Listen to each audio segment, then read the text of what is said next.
The U.S. education system is under strain at all fundamental levels.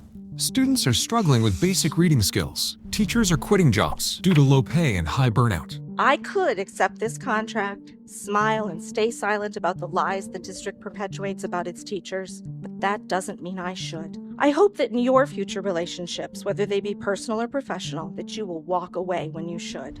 Many degree programs are at risk of losing federal funding, and families are questioning if it will be worth taking on heavy debt for a college degree now. And as many articles are also saying, it's an education crisis.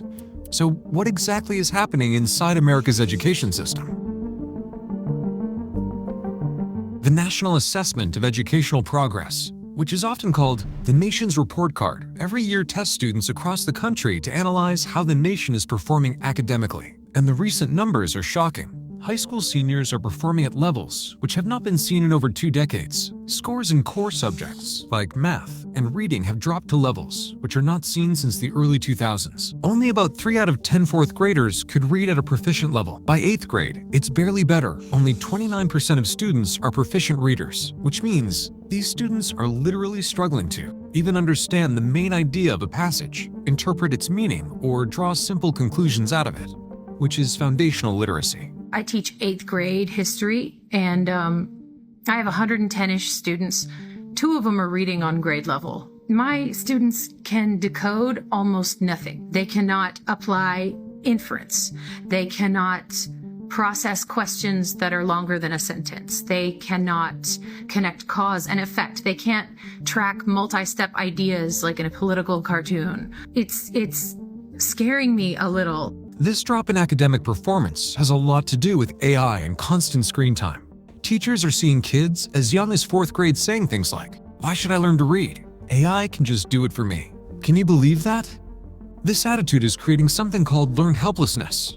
Basically, students take the easy way out, like in solving math questions or writing an essay. They rely on AI instead of putting in the work themselves.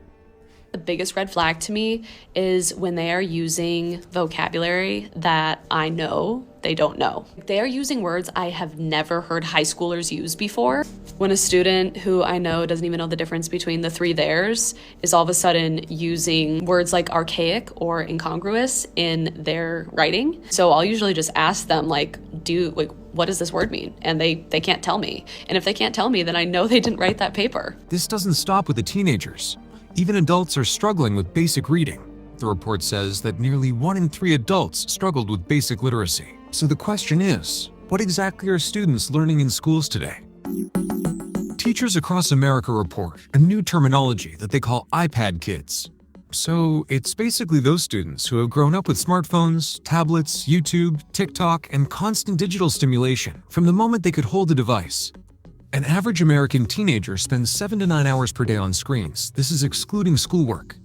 And the results are, they have shortened attention spans, lower frustration tolerance, and even difficulty in focusing for long periods.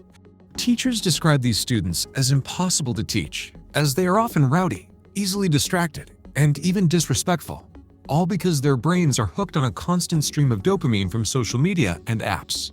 Experts say this behavior is likely linked to time spent online, which increased during the pandemic, and because some kids have not been taught that school isn't home, it has its own rules. And while students struggle to pay attention, the teachers are leaving the schools. 1 in 8 U.S. teaching positions is vacant or filled by uncertified staff. In many states, classrooms are held together by long-term substitutes with minimal training.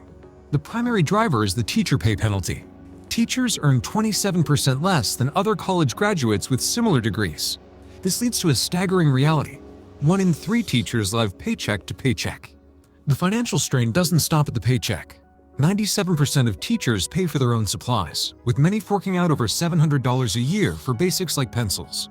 Between the financial pressure and the intensity of the role, teaching now has the highest burnout rate of any major occupation. Over half of teachers in some surveys report feeling burned out always. For 2025 to 26, public and state tuition averages around $12,000 per year, and private 4-year colleges average around $45,000 per year. And that's just tuition. It does not include housing, food, or books.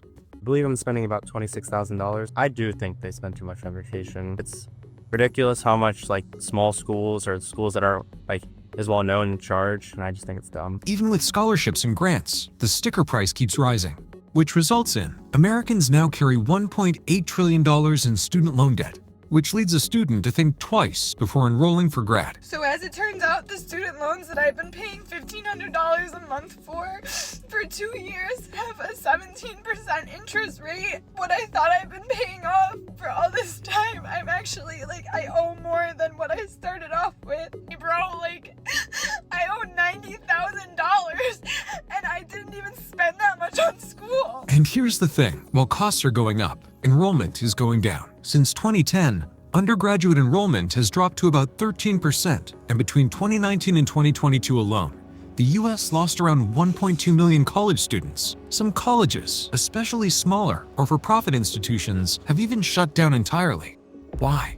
Well, there are multiple factors behind it. There are simply fewer 18-year-olds entering the system because of long-term declining birth rates. At the same time, there is growing doubt about whether a college degree is worth taking on heavy student loans for, talking about which, that itself has taken a major shift. In July 2025, the new federal law, the One Big Beautiful Bill Act, changed the lives of undergrad completely. 2026, under the Big Beautiful Bill, if a specific program fails the earnings test 2 out of the 3 years, that program loses access to federal student loans entirely. It rewired the student loan system from the ground up. Before 2025, parents could borrow almost unlimited amounts for their kids' college, but OBBA introduced new rules. So, for new borrowers after July 1st, 2026, parents will be capped at $20,000 per year and will only get a $65,000 lifetime limit per child. It also introduced the earnings premium test, which means if graduates of a program do not earn more than the average high school graduate within 4 years of finishing,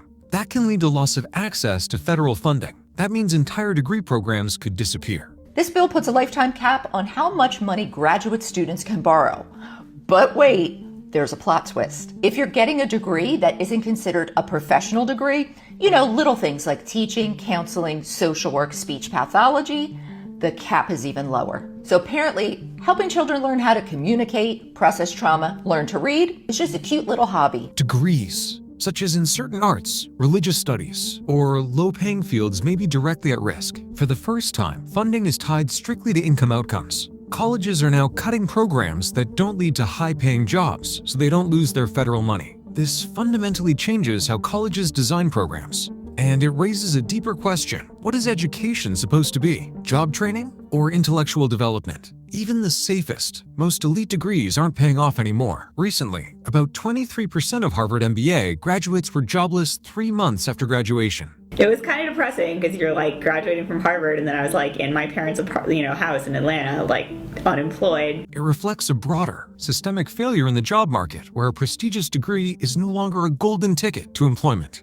Which makes us thinking, if graduates from one of the most prestigious schools in the world are struggling, what does that mean for everyone else? Because the job market itself isn't what it used to be. I'd been looking for 3 months before that, and I hadn't found anything. No one responded to me. Most of the jobs that I applied to was online, and that made it even harder because they're looking for keywords, which is so stupid too, because you can never find the exact keywords that any job is looking for. Out of 3.8 million jobs analyzed on LinkedIn, nearly 40% of entry-level jobs now require 3-5 years of experience. So graduates face an impossible loop. You can't get a job without experience. You can't get experience without a job. Also, employers have increasingly shifted their priority toward candidates with specific skills and proven real-world experience, rather than just a degree from a top university.